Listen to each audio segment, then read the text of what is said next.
What's up guys, Okan here and I'm back at it with another video. We are here to talk about movies, and what better way to bring the movie reviews back than with a movie about some badass strippers.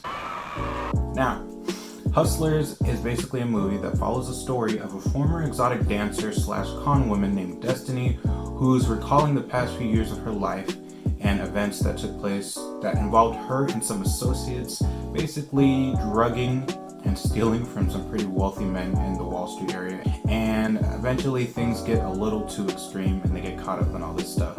But it was pretty good. I gotta start off by saying that I was actually really surprised at how much I liked this movie. Now let's break down all the things I did like about it. First things first, I kind of do want to say that I am a big fan of strippers and exotic dancers. Now, before you give me a judgmental side eye, I don't mean it like that. I just mean it in the way that I love seeing people out there basically doing whatever it takes, grinding, I should say, pun intended. That was terrible. Moving on. The cast that was chosen to portray each of these real life individuals was very well selected, and I will say that their on-screen chemistry was really nice.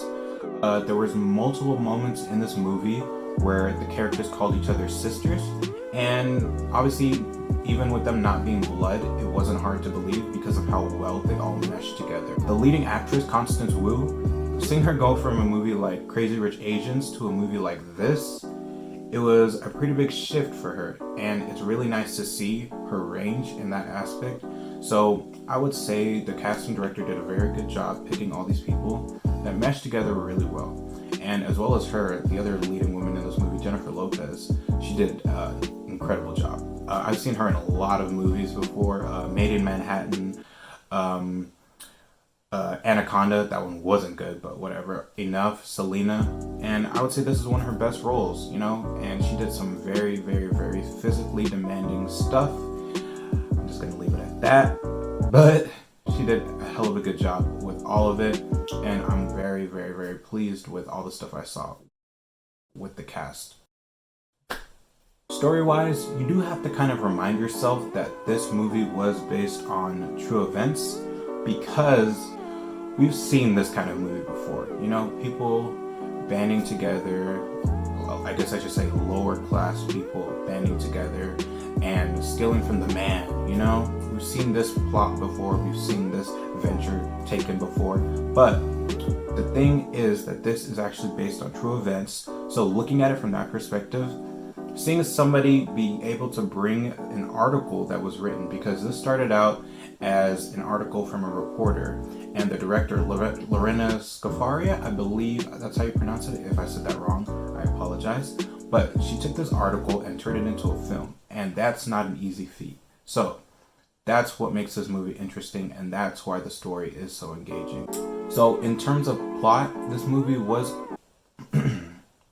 So in terms of plot, the movie did stumble in a few areas, but it was mostly good. Now, obviously, you could say that these girls are modern day Robin Hoods, if Robin Hood was hot and worked in a strip club. Now, there are various scenes that took place where it was the setup of how they were robbing these gentlemen. Before I even get into that, I guess it is, you can kind of say it's hard to feel bad for these guys, because yes, these girls are using and abusing most of these men, but at the same time, these guys aren't really good people either. Like, these are Wall Street guys that steal from people every day. They're really grimy, slimy, but you kind of don't really feel bad for anyone in these scenarios. Moving on from that, what I do say about the plot stumbling is there were a lot of things that happened that kept happening. Like, not to spoil anything, but there was a particular scene that took place multiple times that kind of set up when the women were starting to drug the guys and get them to do whatever they wanted. And this scene would take place in the same area of the same bar multiple times. And after a while, that got a little repetitive, and it made the film feel longer than it was. This was about a 2-hour movie, and it felt a little longer than that just because of these scenes. Now, I did a little research and read in the article that these girls did not only do this in one specific bar. They did it in multiple areas. Like, they started in a TGI Fridays and they worked their way up. It would have been cool to see them kind of do that instead, you know, go from these areas, move up to these areas, and then you can see them kind of doing the same stuff over and over. That would have made the movie go by a little quicker for me, but that's just my personal opinion as always. In terms of tone, this movie was a comedy first and foremost, and I will say that that worked in the film's benefit. When you're watching a movie about women that are basically drugging and leaving men in a shattered state after stealing money from them, that's kind of dark and grim if you really think about it. However, interjecting a few comedic lines, some vomit jokes, and a lot of laughter here and there really worked in the film's benefit, so I would say that was a smart choice for them.